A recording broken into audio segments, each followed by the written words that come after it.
Hey guys. This video will cover the basic understandings of units. I will do a more advanced video later on about getting units past level 99. For now it will just be basic need to know information. We will focus our attention to the Units tab on the top right. In this game, there are a lot of units to take into consideration, but don't worry, focus on what you currently have, and try to understand the process it will take to make a unit viable. There are definitely some units that are important to try to build first, but that will be in the next video. For now, I will be using King Mont as my first example. He is a good unit. However, I don't use any fire element units, so I don't need to use him. First, let's take a look at the Limit Break and Awaken tab. These two areas will increase the level cap of your unit until they reach level 99. The Awaken tab requires you to use Awaken materials such as Fragments of Thought and Awaken Spheres. The Limit tab requires unit shards. The number of materials required will differ depending on what the unit's cost is. For example, King Mont is a 100 cost unit, so units of the 100 cost class require the most materials to level up. But for Michi, he is a 30 cost unit. He requires a lot less. You can see a unit's cost just above the Limit tab. If you want to acquire more shards for a unit for free, press the Hard Quest button. If no button is available, it's because they are a limited unit, and the only way to get more shards is to wait for their event to rerun. Or put them in barracks. Each quest has different conditions on clearing, so be sure to look at them before embarking. You can only do this twice a day. Another option for shards is by going into the Star Shop. Shards can be redeemed with Soul Stars. Once you pull a unit once, anytime you pull them again, you will get Soul Stars in which can be redeemed for more shards in this shop. UR units will give UR stars, MR units will give MR stars, and so on. As you can see, at first you can trade 1 star for 1 shard. Limited units can be found here so long as it's in their event. This shop is located in the Mog shop. If you reach max shards for a unit, they will no longer be available here. So please make sure to get shards here first before purchasing shards with Viz. Once you get shards from here, the amount of stars required will increase over time. I recommend that you do not buy shards if the star price is at 10. By that point, it's not reasonable. You can also do this for MR units. There is also a shop for Vision Card shards. However, it is harder to acquire stars here, so spend them wisely. Scrolling down further in the Mog shop, there is another option for shards. Soul Metals shop. You can exchange for shards and spheres here. The more you buy here, the more the rates increase. You obtain soul metals from pulling or doing shard quests on units that already have maxed shards. The same goes for the vision cards. If you have a maxed VC and you somehow obtain shards for it, it will be converted into metals. Now let's move back to King Mont. As you level up the Awaken level and Limit level, more abilities and job levels will become available. Job materials are fairly easy to get. Tapping on the material, it will give you a list of quests that show where it can be found. Same goes for the Awaken materials. However, it's harder to farm the higher rarity of Awaken spheres. Both job and Awaken materials can be found in various shops or tickets. Next we have a units board. You can find out what jobs, abilities and stats are on a unit before you decide to build them. These nodes unlock by using job points. These points are given for clearing quest. There is a way to gain a lot from the JP key quest, but that will be for another video. The red nodes are skills that the unit can use during combat. Blue nodes are for counter or reactive moves. Yellow is for increasing your base stats. Green nodes will grant passive buffs that apply upon equipping. For example, some passive green nodes will give HP upon equipping that passive skill. You should see the HP stat increase in the unit menu. Each skill can be leveled up except the yellow ones. You can also level up a UR unit's Limit Break ability. This does require special pots to do this. You can also batch enhance a bunch of skills at once.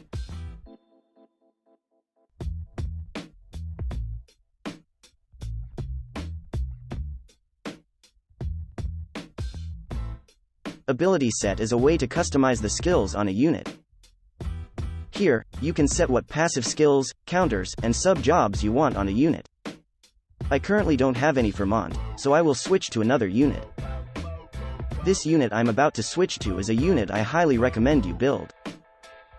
She is a unit that I use in both PvP and PvE.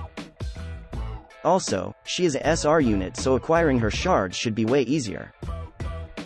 She is a decent healer and has the capability to use Quicken and Haste.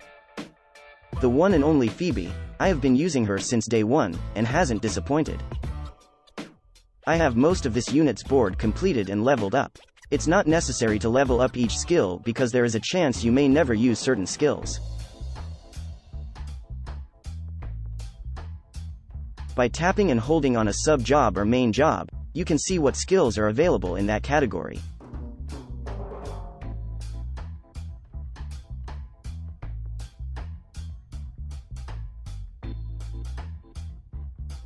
Just tapping on a sub-job will allow you to change your sub-job class.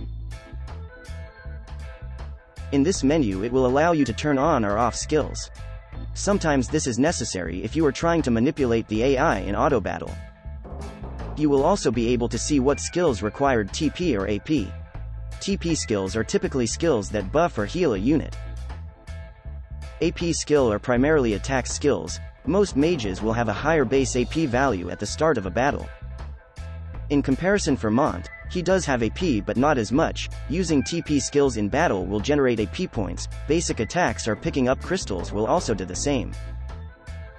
By looking at Phoebe's stats, you can see that she doesn't have much defense or spirit. It's important that she stays in the backline while in battles. Also, if you look at the TP and AP values, it doesn't mean that this is the amount they start off with. It just means that is the max value the unit can obtain while in battle. Looking at the move and jump stats shows how many tiles a unit can move in a single turn. While jump has a different meaning. In battle there are different heights because there could be buildings or hills within the level.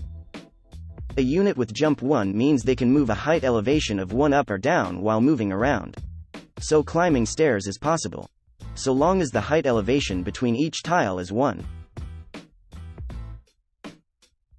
However, let's say only the first step was only increasing by 1 and the rest go up by 2, then the unit would not be able to climb on top of elevated 2.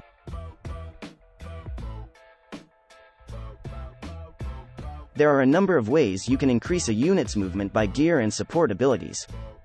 Another important thing to look at when building units is the faith and bravery values. If bravery is too low on a unit, they will literally turn into a chicken at the beginning of battle. Also, if you get hit with too many attacks that lower bravery, you can get turned into a chicken upon the attack. Now we will look at the Stat Details tab. This tab will tell you the other details about the unit. You will see what types of armors can be equipped as well as what type of resistance the unit has. There are 5 types of resistant damages that a unit can resist. When you see a red arrow, that means the resistant is in the negative. So for Phoebe here, she is weak to a bunch of attack types, but this is without anything equipping her. Also, on the element resistance, she is neutral to everything but dark. These numbers can be influenced by different armors, vision cards, espers, and in-battle buffs. There are also status ailments that affect every unit. Each unit will have various resistances to these ailments. One more thing on this page, the guild and statute buffs. The extra stats here are determined by what statutes you have leveled, element mastery, espers and gear. These numbers can fluctuate, but if you want to understand the exact value something gives you, you can find it on this page. Now we will look at the tab on the top right labeled Affinity, Resonance. Affinity is the thing that you can acquire while fighting alongside other units in battle. Having a level 5 affinity means you will get extra stats with that unit during battle. There is a super easy way to build affinity that I will show you later in this video. Now, let's look at the degree of resonance. As you can see, I have some espers here, some at level 10 and some that are not. If Phoebe has one of the level 10 espers equipped, she will get the full stat benefits that the esper provides. To get any esper to level 10 resonance with any unit, you must have that esper equipped to that unit and complete any 1000 battles. PvP does not count, and multi does not count either.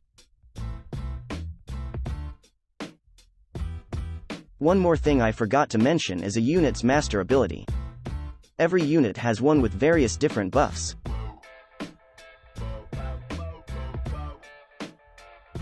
As you level up a unit, it will become available in this tab as a one-time quest. Now we will look at Element Mastery. It's located on the bottom left of the unit selection page. The levels here are determined by the total levels of units in a single element. So at a quick glance you can see that my light mastery is very high. That's because I have every light unit in the game maxed leveled. Each master level of that element will grant additional buffs to the units of that element, depending on what level of mastery you have. So leveling units of the same element can pay off over time. The next option in the unit page is the JP exchange. This function allows you to get JP from one unit and put it into a pool in which you can then transfer to any unit. Sometimes, my farming teams will end up with loads of JP. They no longer need it for anything, so I just take it and reuse it. However, it's not a one-to-one transfer. It gets a decreased amount when taking it from a unit. As you will see here, I put over 100,000 and got back 37,000.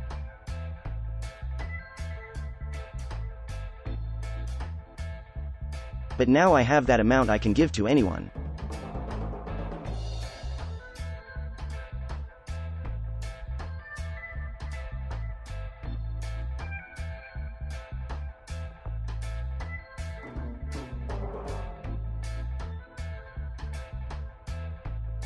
There is one more thing I want to explain before we move on. That's going to be equipment proficiency. You must be in a formation selection to see this. When trying to equip gear, you will be able to see the grade a unit has for weapons, accessories, and armor. A is the max grade. You must be using gear of the weapon, armor, and accessories type in order to level this up. Units by default start at E grade. Using gear with a low grade proficiency will give you decreased stats. It is the same concept with espers, only it doesn't take as long to level proficiency. If you accidentally equip all accessories and no armor or weapon, your proficiency for armor and weapon will not increase. I will cover more details about gear in another video. For now, I want to show you an easy trick about getting fast unit affinity. You will need one affinity key to attempt this. Use the one key to unlock the affinity quest. Be sure to turn off auto battle and do not skip the quest. You must embark with units that you want to build affinity with. The trick with this quest is that you are going to want to use abilities next to or around other units during battle. You can even attack your own units, just avoid killing off the monsters in the level. I will be using these units for the example because I know they have zero affinity between each other. Just use any abilities or attacks. That won't kill the monsters. There's no way to know when to stop, just do a bunch of moves until you want to complete the level.